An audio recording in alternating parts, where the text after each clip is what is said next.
Assalamualaikum warahmatullahi wabarakatuh. Teman-teman yang berbahagia di mana saja berada, bagaimana kabar hari ini?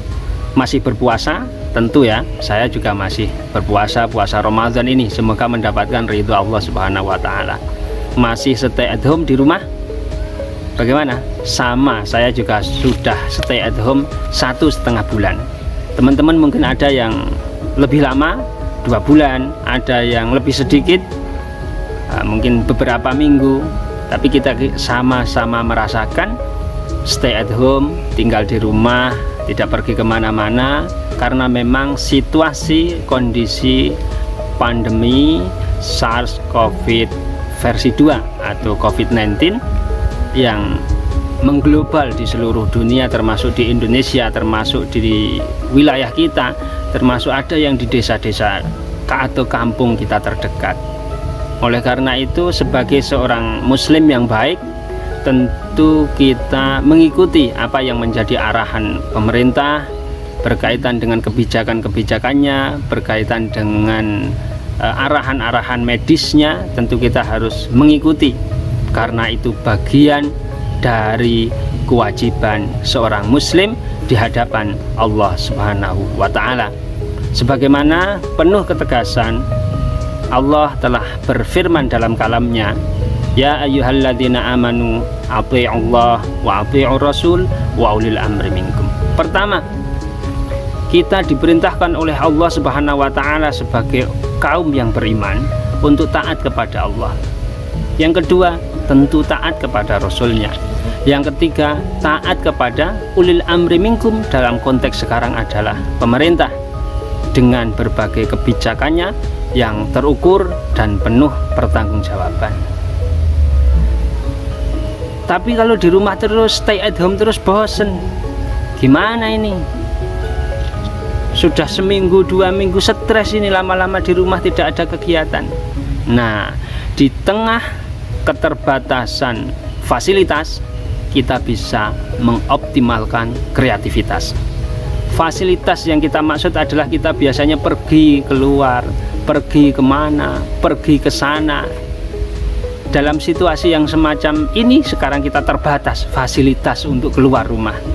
Maka di tengah keterbatasan fasilitas, kita bisa mengoptimalkan kreativitas. Yang di rumah punya kolam, mungkin bisa diisi dengan berbagai macam ikan.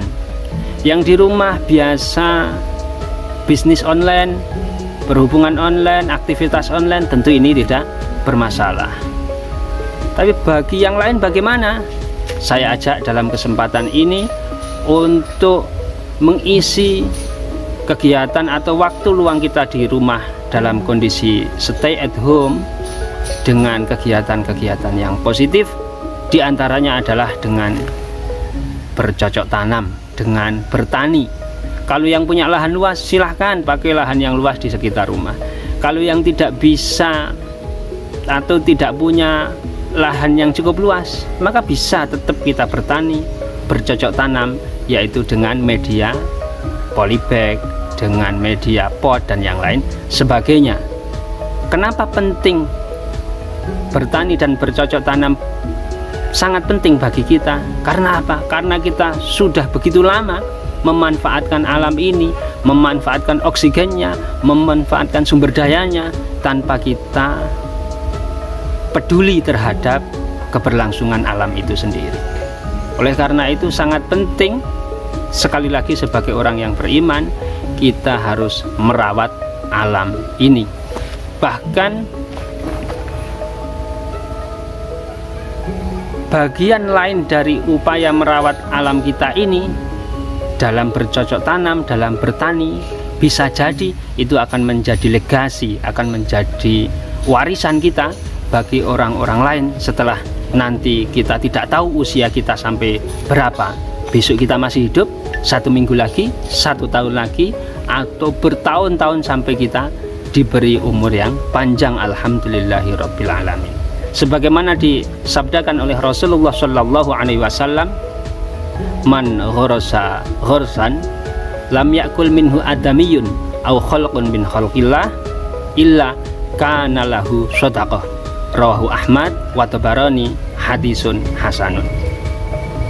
Kanjeng Nabi Agung Muhammad Shallallahu Alaihi Wasallam secara tegas menyatakan, orang yang mau menanam tanaman, kemudian tanaman itu dimakan, dimanfaatkan oleh siapapun orangnya, ataupun makhluk lain selain manusia dari makhluk-makhluknya Allah, mungkin ada burung, mungkin ada makhluk-makhluk lain yang memanfaatkan tanaman itu, illa kana lahu shadaqah, maka hal itu, tanaman itu menjadi sedekah, tiada lain menjadi sedekah bagi orang yang menanamnya. Hadis riwayat Imam Ahmad dan Imam At-Tabarani, sanadnya adalah hasan. Artinya apa? Artinya bercocok tanam itu selain isti'maru ardillah, memakmurkan bumi Allah, itu juga menjadi lahan sedekah, bahkan sedekah jariah, sedekah legasi yang bisa menjadi warisan kita ketika kita tidak tahu kita akan meninggal kapan. Bahkan Allah Subhanahu wa Ta'ala secara tersirat sudah menyatakan dalam sebuah surat yang sangat populer bagi kita, yaitu surat Yasin ayat ke-13. Beliau menyatakan, Allah berfirman dalam kalamnya yang suci, inna nahnu nuhyil mauta wa naktubu ma qaddamu wa atharahum wa kulla syai'in ahsaynahu fi imamin mubin. Satu, Allah itu pasti akan membangkitkan kita dari kubur.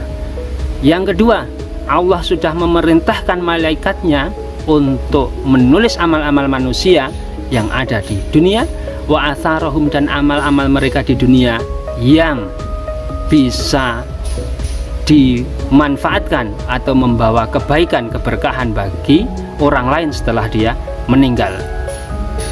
Nah, bagian dari atharahum, dari peninggalan dari warisan ini adalah man ghorosa ghorsan, yaitu orang yang menanam tanaman kemudian menjadi tinggalan, menjadi warisan bagi generasi setelahnya.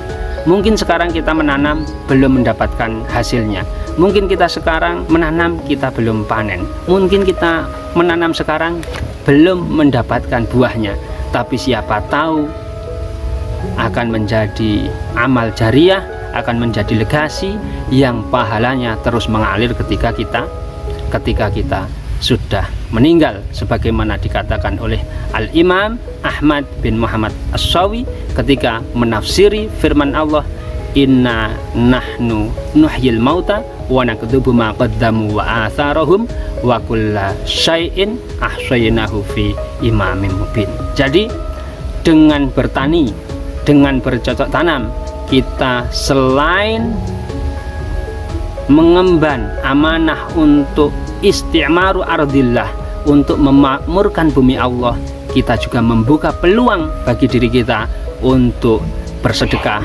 tanpa batas. Tetap bersama Sedulur Tani.